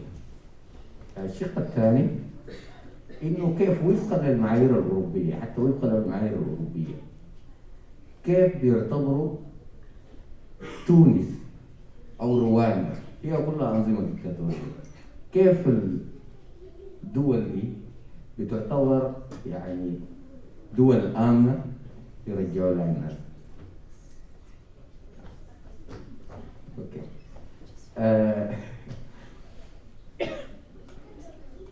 My question is, the European policy regarding migration and people on the move, it totally neglects the root causes of this fleeing. It is not people, they don't want to come to Europe because they like snow and cold weather.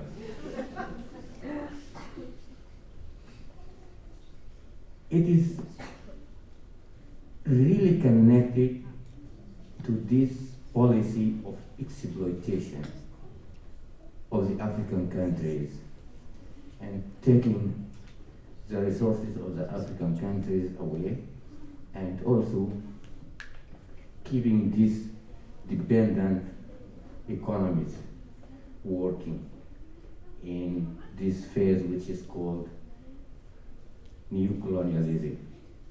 I don't like that term which is post-colonialism. Colonialism is still there.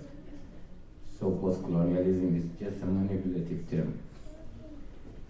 So those are inseparable things. So you cannot just separate the exploitation and dependent economy, which Europe and the UA and the West in general are preserving there in Africa, creating wars, appointing dictators. Those are inseparable, these things as the root causes of migration.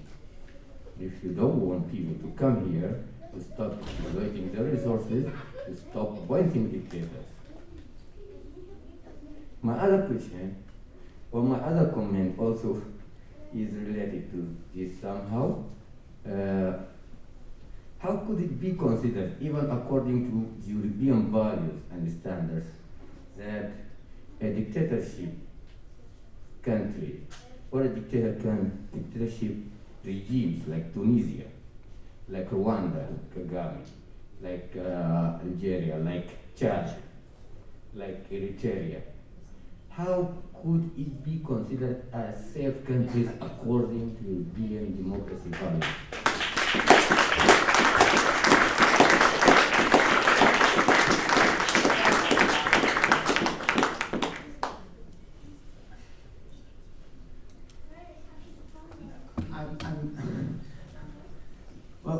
I'm part of the German parliament, and that is why I want to. And not of the Europeans. So this is, I mean, I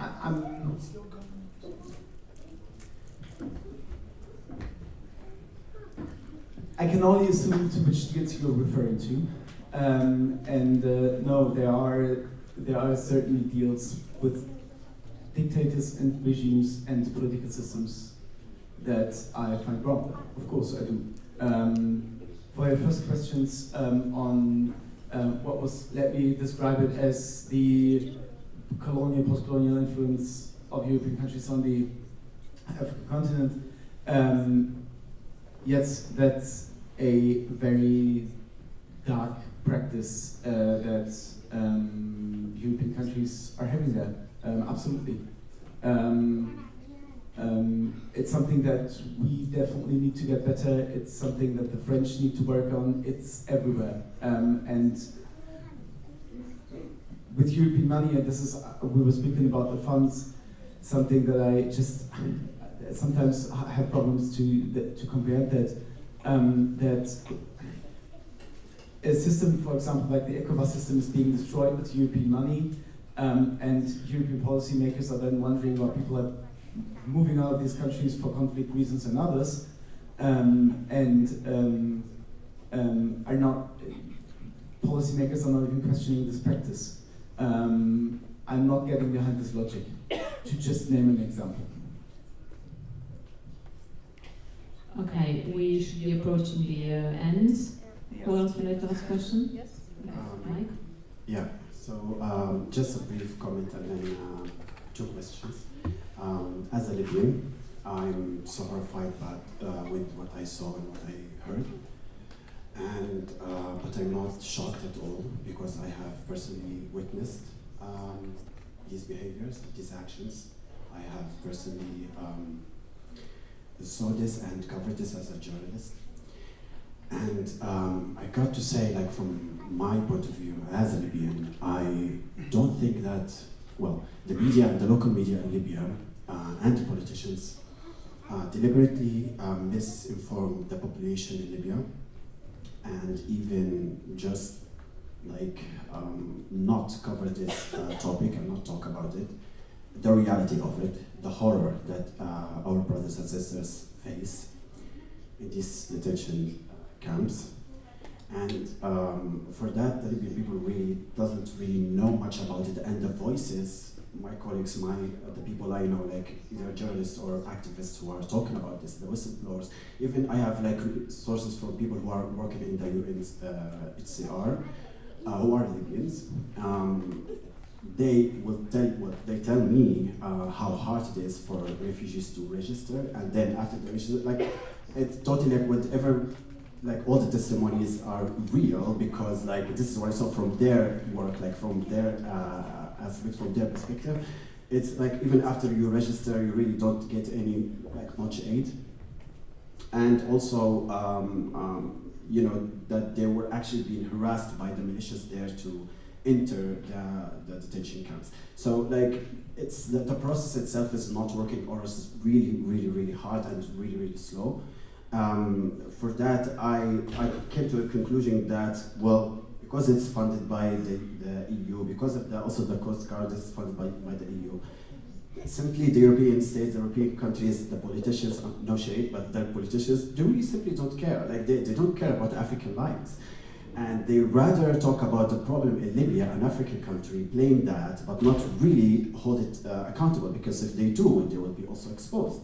So like they're just playing a shady game. So for me right now, my efforts and my hopes, if there's any hope left for me, just to like to really focus our efforts on mobilizing people, but not like just in Europe, because what I see is like focusing on Europeans, white people, for sympathy, for like action, but I really do want a lot of efforts focused like towards and being targeted like the people in Africa, the populations in Africa, the countries in Africa themselves, to actually be aware, to mobilize, to organize against these actions, because at the end of the day it's happening in their countries. And this is my question, did you contact any activists in Libya or any media, local media, to cover this? Have you talked to people like also in Rwanda, and how did that go, if you did? And the second question is about the legal, because you mentioned about legal actions. How long does it take as well? Because we know it takes a lot of time. And even if you have a good result from that, what's the next step? What are they going to do to solve these problems? And thank you. So your question is directed towards Julian? Yeah. Yeah. And Allison? Yes.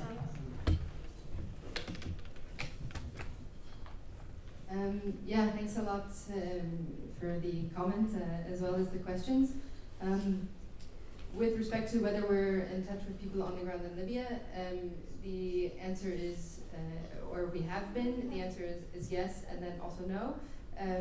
We are in touch with people who work in civil society organizations, especially human rights organizations on the ground there, but there's also been, for the past few years, a really heavy repressive campaign against civil society in Libya.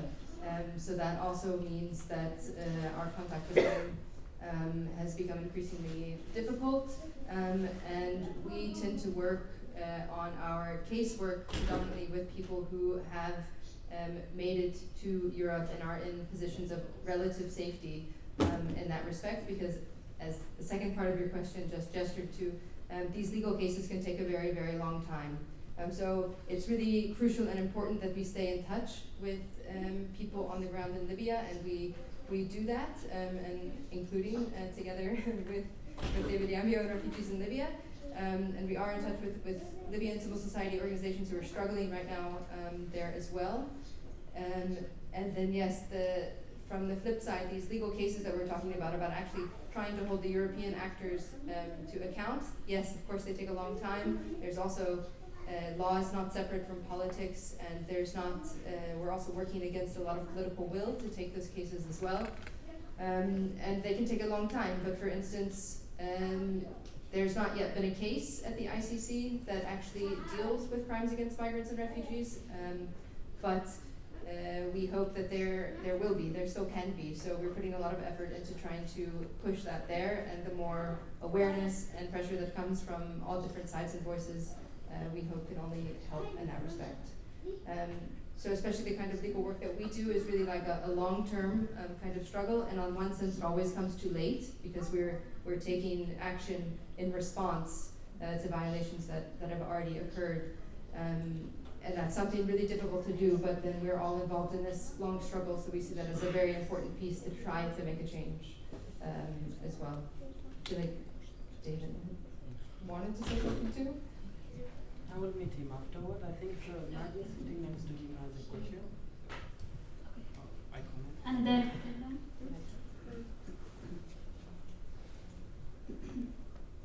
أنا كلامي قصير شوية، بس أول شيء داير أشكر ديفن لأنه صراحة كان حتى في ليبيا بيساعدنا كتير، بيعرض حياته لخطر بمواقف كتير وبيساعدنا. عشان كده أنا داير أشكره شديد. حتى لما أنا وصلت في أوروبا. تمام. My comment is short. First, I want to thank David because when we were in Libya, he was helping a lot and he puts himself into too much dangers just to help us. حتى لما وصلت على أوروبا أنا شخصيا كان بيتابع معي كتير وكان يعني أخ وسند. حابة أشكره. غير كده في حاجة حاليا أنا انصدمت إنه قافر سواحل الليبية بيدعموهم المتحدة عشان إنه بيساعدوهم، يعني بيساعدوهم، هم اللي بيدربوهم. واللي حصل فينا في ليبيا دي كلها تعرفين إنه في ناس بيدربوهم، يعني كان ما شاء الله يعني كانوا بيضربوا السفينة جوا البحر كويس ومدربين، يعني كانوا بيقتلوا في الناس And even after I reached here in Europe, David was always with me, helping me and doing his best. I have been shocked when I knew that the Libyan Coast Guard is being funded and trained by the EU because they were intercepting people in the Mediterranean and killing them also. Basically training. هو الاتحاد الأوروبي هو قاعد يساعدنا صراحة، بس قاعدين يضرونا بطريقة غير مباشرة. هم ما عارفين ما بعرف، بس ضرونا كتير، بيكونوا يساعدوا خافر سواحل ليبيا، بيدفعوا لهم ويدربوهم. هذا الشيء ضرر كبير لنا نحن كلاجئين كنا في ليبيا. The European Union caused us a lot of damage by helping the Libyan Coast Guard because the Libyan Coast Guard committed many crimes and we have been severely. حاليا عندنا ناس في ليبيا، عندي أشخاص كتير بيعرفهم حاليا في السجون، وفي أشخاص ماتوا مجهولين ما معروفين لحد الآن وين قاعدين مفقودين. أشخاص اللي كنا طلعنا من قرقارش دايما كان معانا بيعرف الكلام ده. I know people in Libya, some are in prisons and the others are just disappeared and we don't know where are they. أنا حاليا إذا فيني أوصل فيش مثلا من الاتحاد الأوروبي شخص بيسمع كلامي ولا البرلمان الألماني بيسمع كلامي، انتوا دريتونا بطريقة، انتوا حال فهمانين هذا الشيء ولا ما فهمانين ما بعرف، بس دريتونا صراحة بكونكم تساعدوا خفر السواحل الليبية. If there is anybody here from the European Union or the German Parliament, I just want to tell them you caused us a lot of harm. 30,000 شخص اللي قلتوا بموتوا سنويا.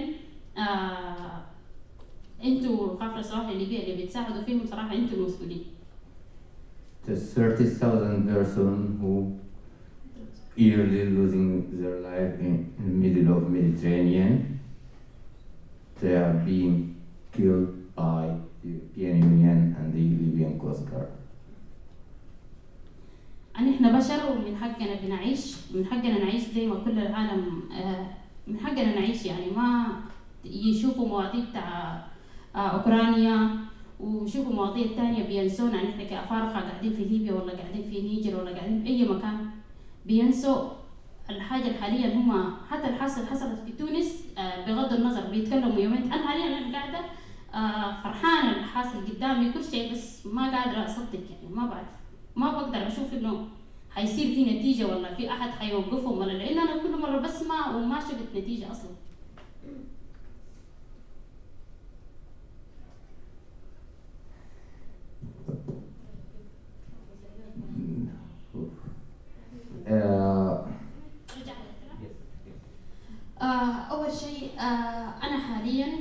يصدق إنه أنتم كلكم هيك الكلام، بحس إنه في عدالة، إنه أي شخص يتحاسب، بحس إنه في عدالة وفي شخص، أي شخص مجرم يتحاسب.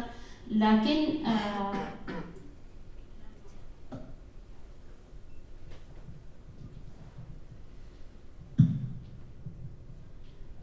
بحس إنه بحس إنه في عدالة وفي أي شخص مجرم يتحاسب، والطريقة اللي تتكلموا فيه والكلام اللي بسمعه بحس إنه هيصير حاجة كويسة. لكن كيف أوثق فيكم؟ لأنه كل السياسيين بيتكلموا لكن ما بينفذوا، يعني معروف. بس أنا بتمنى حاليا قاعد تقولوها أنا يكون حقيقة وتساعدوا الناس جد، والناس المجرمين يتحاسبوا، والبرلمان ياخذ قرار جد تجاه الناس ديل اللي كل يوم بيموتوا.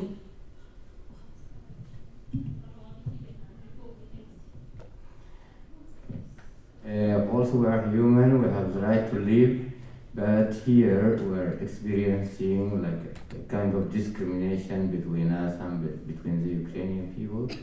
And also when I hear you and I see like these events, it brings joy. It brings joy to my heart that I lost hope and I don't know how can I trust all the politicians and all of you anymore. That's what she said.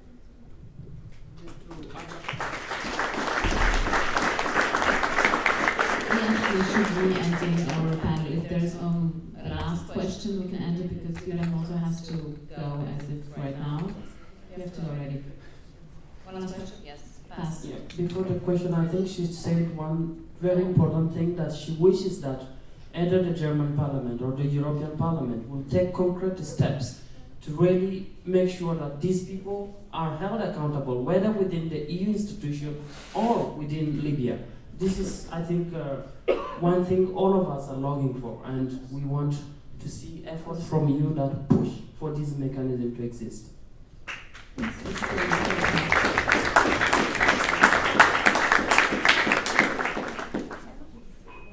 Someone else question? Would you like to? Yeah, I can also do it without a microphone. This one goes to you, Allison. So, because of the presence from ZAR NGOs, we are aware about pullbacks in the Mediterranean Sea. But especially in the last year, we have also seen, because of brave journalists and also refugees in Libya, pullbacks from Tunisia back to Libya, and also currently from Egypt back to Sudan. And I would like to know, do we have any legal tools to tackle these kind of situations? Or would you rather say this is a completely big tactic coming also from European stakeholders to fulfill the practice that also in future people will not being able to reach Mediterranean Sea anymore? I think there for sure are legal tools to address it, some of the same legal tools. I mean, it will take a different kind of analysis and awareness of those situations. And it is something that, for instance, we together with refugees in Libya have started to look into, especially the situation in Tunisia now. I mean, also, as Mirka pointed out, we see the kind of replication of the EU-Libya model now happening in Tunisia. And yes, it's an incredibly disturbing pattern that you actually see the Tunisian authorities then dumping people back into Libya. And I think that there is something to this in terms of those people also then re-entering into this same system again. So yeah, this is something that we are for sure keeping an eye on and trying to better understand and find out. And yes, we'll be looking into using the same kind of complaints against individual actors responsible, but then there is of course also, there are also legal pathways to look at with regards to those states. It's very difficult in terms of, for instance, Egypt, which is not signed up to very many human rights treaties, but Tunisia is another case. Tunisia is actually signed up to quite a few, so there are lots of avenues to explore there as well. But I think something that you pointed to is something that we're also very interested in looking at too, the kind of continuities between those different contexts and trying to be able to pinpoint exactly where the lines of accountability would be between them, because we do see them as interconnected. Of course, they all have their own individual context as well. But yeah, so I hope that answers a bit. Thank you. I'm afraid we have to stop our conversation here because Julian has to go and because time is running out. But we have another hour of informal talking. If more of you have questions, most of us will be staying here for another hour. And you're more than welcome to participate tomorrow in the workshops, 3 workshops hosted by ECCHR. The first one 11, then 2 o'clock, and then 4 o'clock, if I'm not mistaken. And I hope also that the conversation will be going more into detail concerning the work ECCHR is doing, the hotline of Refugees in Libya, and also serious evacuation campaign done by us, ARE. Thank you so much for being here tonight. Thank you so much for your input.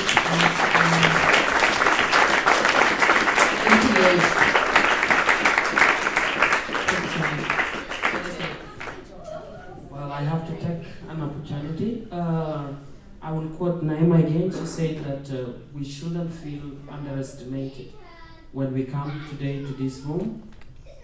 On every chair where you're sitting or next to you, there is a piece of paper which has either an immediate call to action that is, I believe, within our individual reach, things that we can do, and also in the background there is the mobile exhibition. It's nothing to be, which is not a fun topic, but there is so many ways that we can do. There is many ways that we can contribute through translation, through ideas.